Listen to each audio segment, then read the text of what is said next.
Alô, testando. Oi.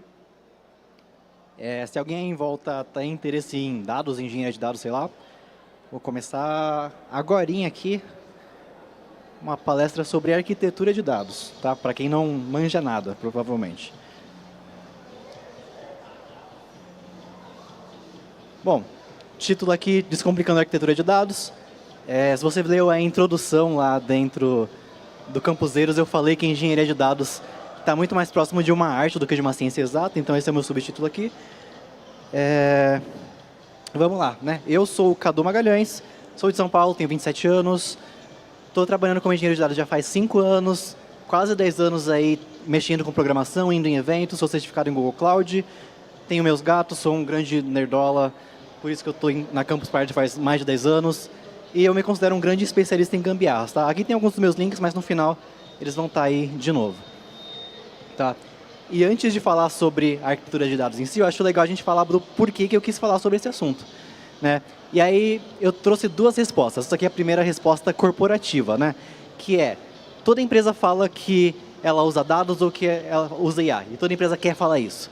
Por causa disso, os desafios para gerenciar, processar e conseguir tirar algum valor dos dados vão aumentando cada vez mais. E sem uma estratégia de arquitetura de dados, as empresas correm risco de perder insights e de ficar para trás dali no mundo orientado por dados. Tá? Essa é a resposta bonitinha. A minha resposta é, apesar das empresas dizerem que elas priorizam os dados, a maioria não quer nem investir tempo e nem dinheiro, nenhum recurso para desenvolver as aplicações dos dados. Elas querem fazer as coisas o mais rápido possível, com o mínimo possível. Os resultados são sempre a prioridade, não o caminho até como a gente vai chegar neles. Né? E aí, por causa disso, elas acabam tomando decisões sem o planejamento necessário. Isso vai comprometer toda a evolução do projeto e toda a manutenção dali para frente. Tá? Então, alguns problemas que eu passei pessoalmente em clientes. Dados sem qualidade, esse aqui é o mais comum.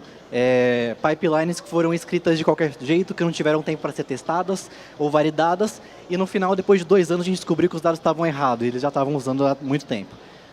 Além disso, tem a dificuldade de desenvolvimento. Eu já passei em projetos em que as coisas eram tão prioritárias que a gente não tinha tempo para desenvolver coisas novas. A gente estava o tempo inteiro gastando o nosso esforço com manutenção do projeto.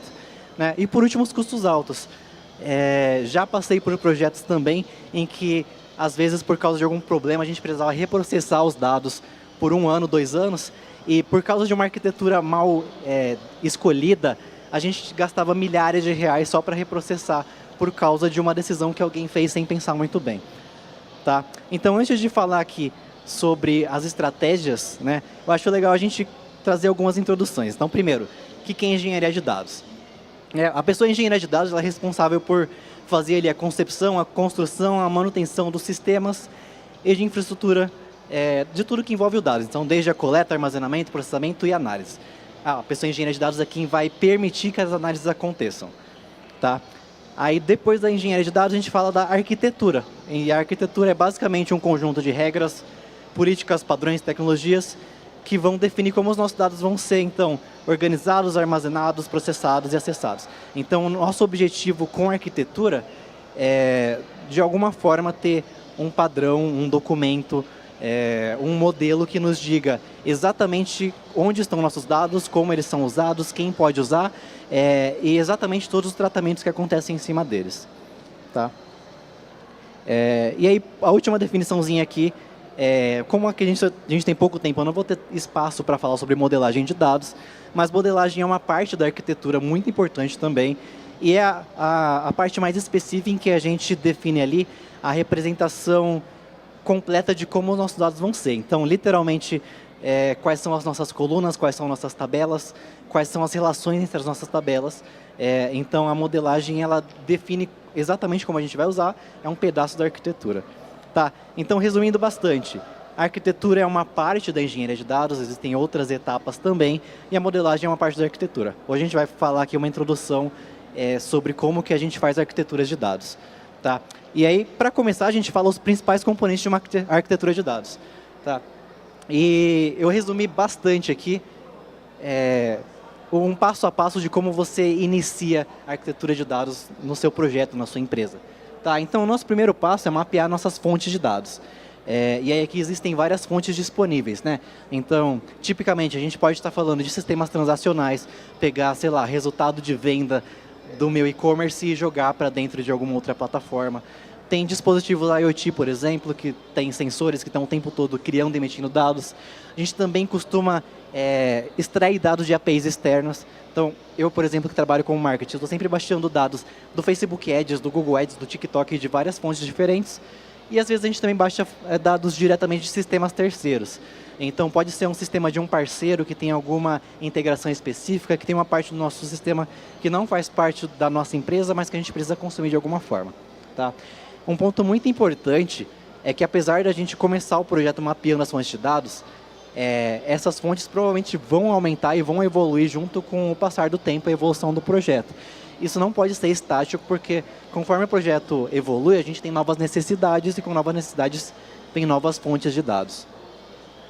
Tá. O segundo passo é definir, já que a gente já sabe quais são as nossas fontes, como nós vamos armazenar os nossos dados.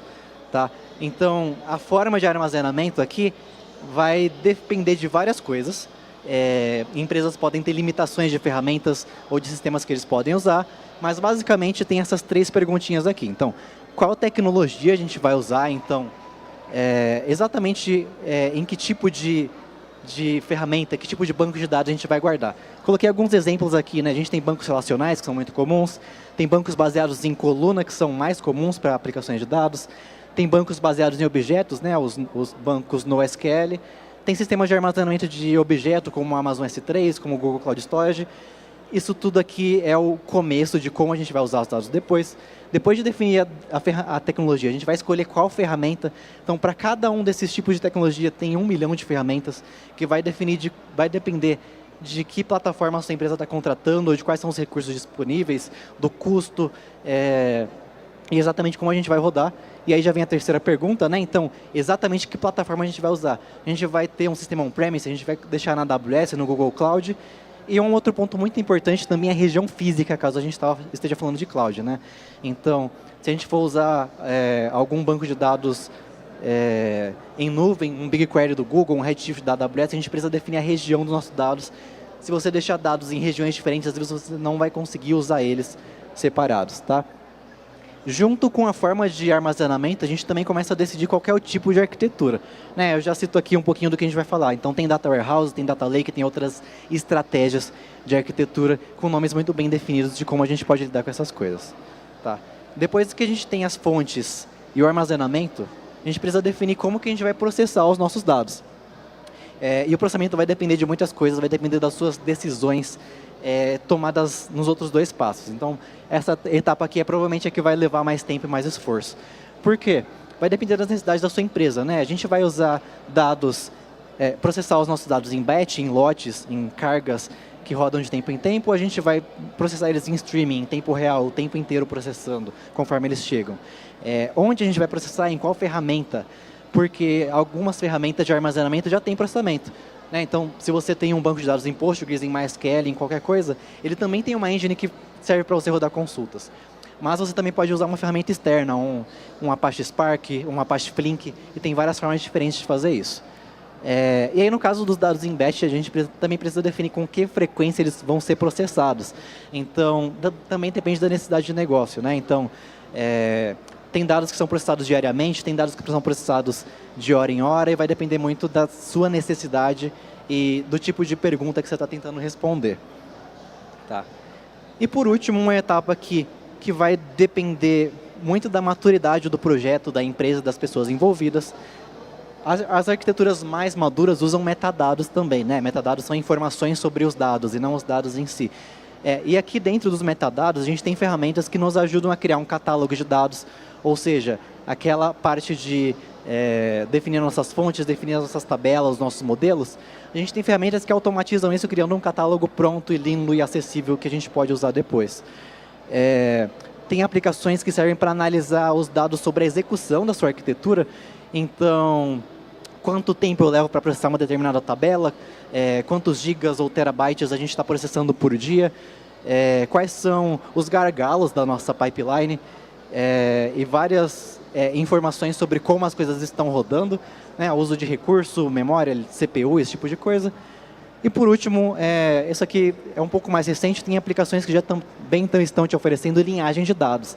Né? A linhagem de dados é nada mais do que te dar o caminho inteiro de dados. Então, saber qual é a fonte, quais são as transformações e ter um gráfico bonitinho que te diz, numa linha, exatamente por quais tabelas os seus dados passam até chegar no final, no resultado que vai ser utilizado na sua aplicação.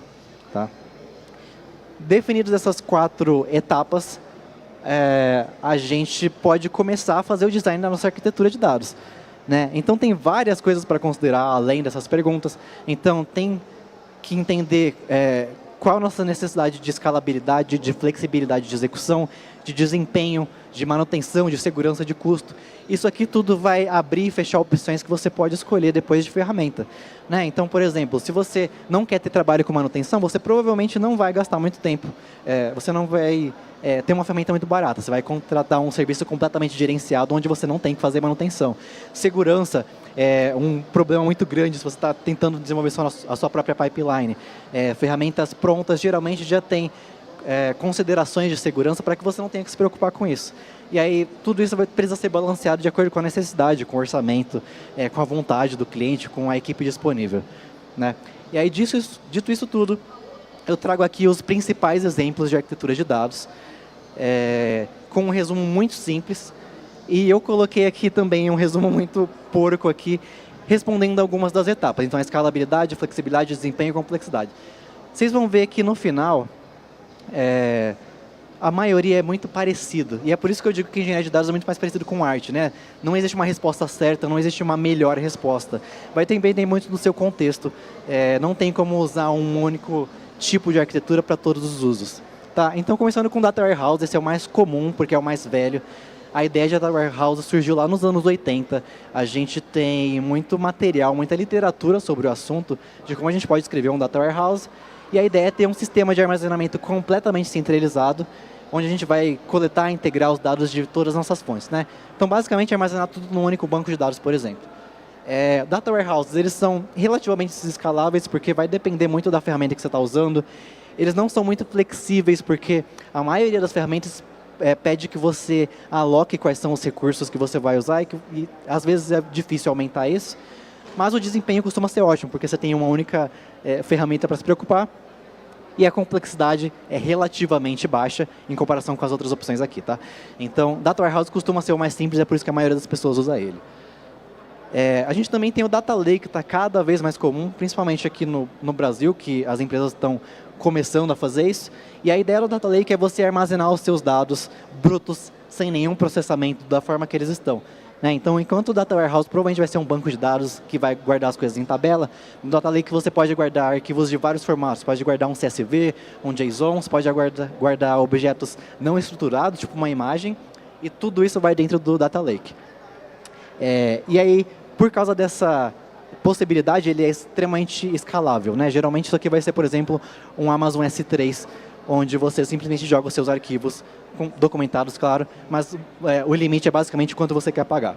Né? Além disso, eles são muito flexíveis, porque, novamente, você está usando uma ferramenta ali que não está fazendo nenhum processamento, não tem nenhuma limitação, só que o desempenho vai depender muito de como você vai usar esses dados. Né? Então, eu coloquei aqui que depende médio. Por quê? Nas ferramentas certas, se você estiver usando um Snowflake, que é uma ferramenta paga, um BigQuery, que é a ferramenta do Google, o desempenho é relativamente bom. Se você estiver na Amazon, você vai ter que usar o Athena, o desempenho provavelmente vai ser péssimo, pelo menos na minha experiência. Então, vai depender bastante. E a complexidade é média, porque você tem que entender como você vai integrar dados de diferentes tipos, de diferentes esquemas, modelos, e como isso tudo vai poder ser usado depois. Aí depois vem aqui as coisas mais novas e mais recentes. A gente tem o conceito de Data Mart, que surgiu faz pouquíssimo tempo. Ele é como se fosse um pedaço de um Data Warehouse. A ideia é que, ao invés da gente ter uma estrutura completamente centralizada, a gente tem o que eles chamam de marts, que são dados focados em grupos específicos de usuários. Né? Então, numa empresa típica, por exemplo, a gente pode ter um Data Mart para o time de negócio, um Data Mart para o time de marketing, um Data Mart para o time de desenvolvimento, e cada um vai ter as suas próprias tabelas, os seus próprios processamentos, e as tabelas vão responder coisas diferentes. Né? Data Mart, já que ele está dentro do Data Warehouse, ele também é escalável, ele é relativamente flexível, vai depender da sua ferramenta. O desempenho, já que também está dentro do warehouse, é alto, só que aqui a complexidade fica muito alta. Por quê? Você precisa que a sua empresa tenha maturidade, gente capacitada o suficiente para conseguir construir isso sem que você perca o controle do que está sendo usado, de como está sendo usado. Então, pode acontecer da empresa ter data marts muito separados e ela não ter controle sobre como eles estão sendo usados. Tá? Além disso, a parte da segurança acaba sendo um problema. Quem vai ter acesso, como você vai liberar acesso. Então, tem muitas considerações a se fazer, mas esse é um dos modelos mais comuns para arquiteturas modernas, justamente porque a gente consegue ter um controle muito granular de quem pode acessar que tipo de dado. Acho que, por último, vem o Data Mesh. Data Mesh é o mais recente de todos. Acho que a primeira vez que eu li sobre deve fazer uns 3 anos. E a ideia é que você não está só dividindo ali dentro de um warehouse todas as tabelas. Né? Dentro de um Data Mesh, cada equipe, cada estrutura vai ser completamente responsável pelas suas estruturas. Né? Então, geralmente, o que acontece? A empresa vai prover um Data Lake com todos os dados, vai liberar acesso conforme necessário. Cada time vai ter o seu próprio projeto da AWS ou do GCP, por exemplo, e dentro desse projeto eles vão escolher qual estrutura eles vão fazer. Então, eles vão ter os seus próprios marts, os seus próprios warehouses, mas eles vão ser completamente responsáveis por como esses dados são tratados. Então, eles têm que construir todo o processamento, toda a modelagem e parte da arquitetura. Né? Eles só vão seguir ali uma orientação geral da empresa, mas tem um pouco mais de liberdade. Empresas muito grandes estão investindo em fazer Data Mesh porque é mais barato do que ter um grande time de dados que é responsável pela organização toda. Né? Então, ao invés disso, você coloca algumas pessoas de dados em vários times e essas pessoas são responsáveis por fazer os seus próprios meshes. Tem mais um, né? O Data Lakehouse, que é um híbrido de Data Lake e Data Warehouse. A ideia é usar ferramentas um pouco mais novas. Dentro do Databricks tem o Delta Lake, por exemplo. O Google BigQuery também funciona muito bem como Lakehouse, que é você conseguir uma ferramenta que consegue acessar tanto os dados do seu Data Lake quanto os dados do seu Warehouse. E isso facilita a consulta num nível muito diferente do que o Data Lake provê, porque o Data Lake ele só deixa os dados disponíveis, enquanto o Lakehouse também te dá uma interface para interagir, para consultar com os seus dados. Né? A escalabilidade do Lakehouse é super alta, porque está combinando os melhores, a flexibilidade é super alta. Desempenho depende muito, mediano vai depender da ferramenta e de quanto dinheiro você está disposto a gastar, principalmente. Agora acabou. Então, depois desses 6 modelos, um pouquinho de conclusão, de revisão. Acho que tem pessoas muito novas aqui que nunca assistiram Telecurso 2000, mas tem uns mais velhos que estão rindo aí, que eu sei. Né? Mas a ideia a arquitetura de dados é importante por quê? Porque ela pode salvar dinheiro. E esse aqui é o slide que você apresenta para o seu chefe quando você vai tentar falar para usar uma arquitetura diferente. Né? Além disso, não existe uma resposta certa. Eu citei aqui acho que 5 ou 6 tipos de arquitetura, existem outros mais recentes. Tem o Data Vault, que é mais focado em segurança, tem o Data Fabric, que é mais focado em processamento, mas vai depender de 1 milhão de coisas, então fica muito difícil. A minha sugestão é principalmente que vocês aproveitem esses nomezinhos todos e tentem entender melhor quais que são os diferentes, quais que são as vantagens de cada um, as desvantagens, como se implementa cada um deles. Se você é iniciante na área de dados e você quer fazer um portfólio, uma boa ideia é você fazer projetos que implementam cada uma dessas arquiteturas. Então, você escolhe ali sets de ferramentas diferentes para cada um dos projetos e vai mostrando ali dentro de um repositório quais foram as transformações feitas, escreve documentações sobre os dados, sobre como eles são utilizados. Existem milhares de datasets públicos que você pode usar para isso. Tem vários cursos do Google, pelo menos, prontos, da Amazon também, sobre alguns exemplos desses. E é interessante você começar a construir seu portfólio de dados, se você está procurando uma oportunidade. E o mais importante de tudo é você testar tudo, experimentar tudo e comparar tudo. E não ter medo de mudar de decisão depois. Nenhuma decisão, quando a gente está falando de arquitetura, de engenharia de dados, ela é final. A não ser que você tenha se comprometido muito no começo com algo muito limitado. É muito importante você ter espaço e conseguir falar com as pessoas sobre testar novas oportunidades. E testar novos modelos. O tempo inteiro as coisas estão sendo modernizadas, então é interessante você entender que vão surgir coisas novas e melhores, provavelmente, principalmente quando a gente fala de ferramentas, tá? Acho que eu corri um pouco demais, então, dúvidas, dores, reclamações, sugestões. Tem uma dúvida ali.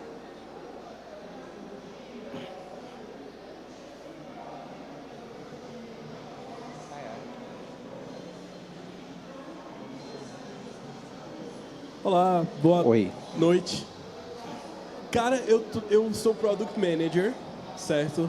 E eu tô com um desafio que eu tô construindo agora, um produto que vai ser um produto que analisa dados, basicamente. Então eu não tenho background técnico, mas eu descobri que a gente tem algumas limitações no que diz respeito aos bancos que a gente possui hoje. A gente tem o banco principal, que o produto vai fazer consultas que pretende, que a gente descobriu que simplesmente o banco não aguenta. A consulta mata a aplicação e a gente tá refém. E aí eu estou fazendo pesquisa, né, para ver quais são minhas opções, e eu estou assim, há quase um mês parado, já pensei aí no Data Lake House. São muitos dados, assim, são mais de 1 milhão de, sei lá, é muita coisa, velho. E não para de escrever, né? O problema são as consultas. Eu queria, sei lá, uma luz, uma dica de por onde ir. Provavelmente você vai ter que gastar um bom tempo fazendo o que as pessoas chamam de modernização, que é migrar pelo menos os dados legados para algum lugar mais acessível e depois planejar uma pipeline de ETL que vai continuar levando os novos dados depois, né? Então, migrações de projetos legados geralmente levam muito tempo. Eu trabalhei com um banco, por exemplo, que eles ficaram 1 ano e meio fazendo migrações até ter tudo acessível num data lake que depois estava disponível para as pessoas. E aí, para fazer isso, você provavelmente vai ter que ter paciência, construir algum script que consiga consultar os dados ali sem quebrar o seu banco de dados. Então, escolher qual vai ser a granularidade que você pode executar, né? Então, ao invés de consultar tudo, você manda um dia de cada vez para o banco novo, por exemplo. Manda uma semana de cada vez e tenta encontrar o limite para otimizar isso. E aí, coloca isso para rodar, ver quanto tempo vai levar, ver quais manutenções vão ser necessárias. E o primeiro passo é realmente modernizar esses dados, levar para alguma ferramenta mais escalável. Como eu sou certificado do Google, a minha recomendação é sempre o BigQuery, porque ele é extremamente barato e escalável, só que ele também pode ficar caro se você tiver realmente muitos dados, né? Então, você passa ali dos terabytes, passa dos 100 terabytes ali, fica caro de verdade, mas antes disso é super barato, sai quase de graça mexer, mas é importante você escolher uma estratégia boa de migração e depois uma pipeline que vai continuar migrando os dados com o tempo. E aí, migrando para um banco mais robusto, algum banco escalável, vai ficar super fácil de mexer, né? Sua limitação vai ser ali a paciência com o tempo de execução das plataformas, basicamente.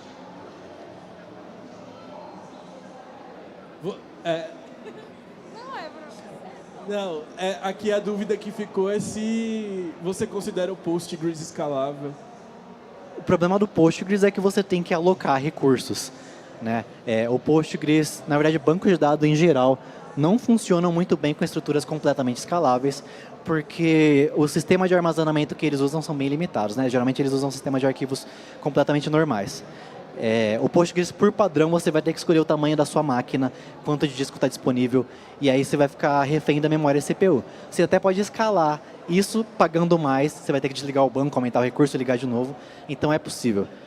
Existe, na verdade, uma que eu conheço, uma solução nova de Postgres, o nome é Neon Database, que é completamente escalável porque eles reescreveram a engine de storage do Postgres em Rust para ser serverless. E aí eles rodam em Kubernetes, é um negócio bem legal. E aí é completamente escalável de acordo com a necessidade, né? Mas por padrão, se você está usando um Postgres normal, você provavelmente tem uma VM ou algum serviço gerenciado e aí fica difícil de escalar. Você vai sempre bater em algum limite, né? E é importante entender qual que é esse limite. Uma alternativa que eu pensei é criar um banco, uma réplica de leitura, só de leitura, mas ainda não está validada, né? Sim. É legal você fazer réplica de leitura, mas você ainda vai bater no limite da réplica de leitura eventualmente, sabe? Então, você vai sempre chegar em algum limite. Quando você usa uma ferramenta que é completamente gerenciada, ou serverless, ou um Athena da vida, um BigQuery da vida, você simplesmente vê quanto vai processar, né, para você não gastar demais, e manda rodar. Você não tem que se preocupar em alocar recurso, diminuir depois, porque a conta é só de acordo com o que você usa. Então, depende muito de como você vai conseguir fazer isso, né? Eu já, no caso do banco que eu trabalhei, eles subiram um cluster com várias máquinas várias réplicas para fazer só leitura no banco, e ainda assim demorou um pouco porque era difícil escalar esse cluster e garantir que ele ia estar disponível. E principalmente eles não queriam desperdiçar dinheiro, né? Então, quando não estava usando, desligava de novo, e aí tem que ficar ligando e desligando, isso dá bastante trabalho. Obrigado. Mais alguém? Tem uma pergunta aqui na frente.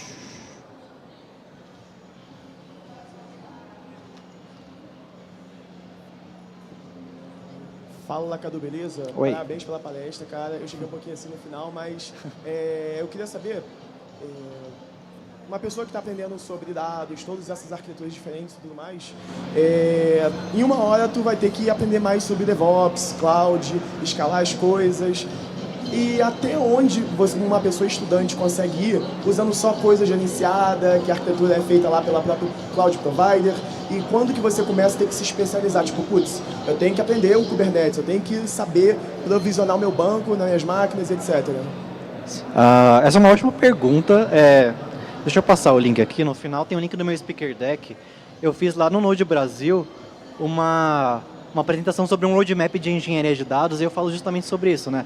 No começo, você precisa estudar ali um pouco mais de teoria e pegar a base, e aí você consegue rodar num Docker na sua máquina, por exemplo, ou gastando super pouco na nuvem.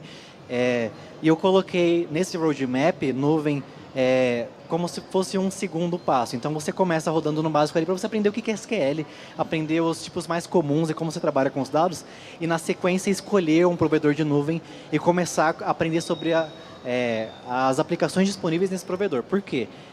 Aprender sobre infra, sobre DevOps, você vai precisar mais de um nível um pouco mais avançado. E sobre nuvem já acaba sendo um requisito mesmo para pessoas júnior. Então, o que eu tenho sugerido para as pessoas se você não sabe nada, você vai começar com a base, vai fazer um curso de SQL, vai ficar escrevendo consulta até você aprender a sintaxe, e aí com isso você faz na sua própria máquina, você faz online até, em coisas gratuitas. Quando você bater no limite, você vai escolher um provedor de nuvem, não importa qual, sinceramente, vai depender do mercado, né? Tipo, a AWS é o mais comum, mas também tem mais gente que sabe. Azure tem menos gente, é muito mais especializado, Google também. Você vai escolher algum que você gostar mais e tentar focar nele, porque se você tentar aprender os três, provavelmente não vai conseguir nada. E aí, eventualmente, você vai para chegar na parte de DataOps, que eu coloquei naquele roadmap como o último passo, a parte avançada, que é quando você começa a se preocupar com práticas de DevOps, de desenvolvimento de software, e aí, no final, falar sobre infra, aprender pelo menos sobre Docker e começar a pensar no que é Kubernetes, sabe?